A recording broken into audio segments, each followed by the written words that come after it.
विप्रो ने 15,000 करोड़ का buyback announce किया, लेकिन स्टॉक क्यों गिरा? नॉर्मली तो ये स्टॉक के लिए पॉजिटिव है ना। Good question. पहले ये समझ ले कि बायबैक होता क्या है।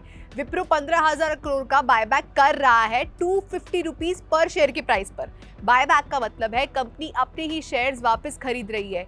इससे क्या होता है? शेयर्स कम हो जाते हैं मार्केट में, कंपनी का ईपीएस यानी अर्निंग्स पर शेयर इंप्रूव हो सकता है, शेयर होल्डर्स को डायरेक्ट कैश मिलता है और यहाँ 250 रुपीज का प्राइस मार्केट से 20% के प्रीमियम पर है, तो शॉर्ट टर्म में ये पॉजिटिव है। पर विप्रो बायबैक क्यों कर रही है? देख, विप्रो के पास काफी स्ट्रॉन्ग कैश फ्लोज है, मतलब कंपनी के पास एक्स्ट्रा कैश पड़ा है जो अभी यूज नहीं हो रहा, तो इंस्टेड ऑफ आइडल रखने के कंपनी उसका एक हिस्सा इन्वेस्टर्स को वापस दे रही है बायबैक के थ्रू। कंपनी की कैश फ्लो पोजीशन स्ट्रॉन्ग है, इवन दो ग्रोथ स्लो है। विप्रो का कोर बिजनेस अभी भी स्टेबल है, कंपनी रेगुलर बेसिस पर अच्छा कैश जनरेट कर रही है, इसी वजह से वो डिविडेंड्स और बायबैक्स दोनों अफोर्ड कर पा रही है। बायबैक एक इनडायरेक्ट सिग्नल भी होता है, इसका मतलब मैनेजमेंट को लगता है कंपनी फाइनेंशियली स्ट्रॉन्ग है, स्टॉक करंट प्राइस पर रीजनेबली वैल्यूड है, इवन अगर ग्रोथ स्लो है तब भी कंपनी अपने फंडामेंटल्स पर कॉन्फिडेंट है। बट मार्केट ने ना ये सेलिब्रेट नहीं किया, बल्कि स्टॉक बेच दिए। वही तो, मार्केट ने रिवॉर्ड क्यों नहीं किया?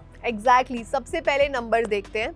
FY26 में विप्रो का रेवेन्यू 92,624 करोड़ रहा, सिर्फ 4% ग्रोथ के साथ। नेट प्रॉफिट 13,265 करोड़ रहा, सिर्फ 0.5% ग्रोथ के साथ। मतलब कंपनी ग्रो कर रही है बहुत स्लो पेस पर। Q4 में YOY बेसिस पर रेवेन्यू 7.7% बढ़ा, बट प्रॉफिट 1.9% गिर गया।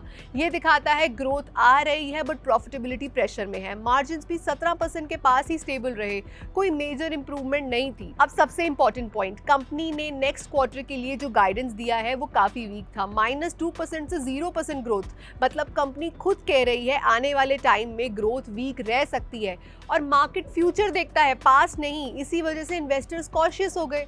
इनफैक्ट ये सीन सिर्फ विप्रो के साथ नहीं है, पूरा आईटी सेक्टर अभी स्ट्रगल ही कर रहा है। क्लाइंट स्पेंडिंग कॉशियस है, स्पेशली डिस्क्रिशनरी प्रोजेक्ट स्लो हैं, मतलब कंपनीज नए प्रोजेक्ट्स डिले कर रही है, तो डिमांड विजिबिलिटी क्लियर नहीं है। अब मेन क्वेश्चन की स्टॉक क्यों गिरा? मार्केट बायबैक नहीं देख रहा, ग्रोथ देख रहा है। यहाँ प्रॉब्लम्स क्या हैं? प्रॉफिट ग्रोथ ऑलमोस्ट फ्लैट है, Q4 प्रॉफिट गिर गया है YOY बेसिस पर, फ्यूचर गाइडेंस वीक है, आईटी डिमांड भी अनसर्टेन है, तो इन्वेस्टर्स ने डिसाइड किया कि शॉर्ट टर्म पे आउट अच्छा है बट लॉन्ग टर्म ग्रोथ ना वीक लग रही है, इसलिए सेलिंग आ गई। अगर आप बायबैक के लिए एलिजिबल हो ना, शॉर्ट टर्म में आप 250 रुपीज पर शेयर टेंडर कर सकते हो, मार्केट प्राइस से ऊपर का रिटर्न मिलता है।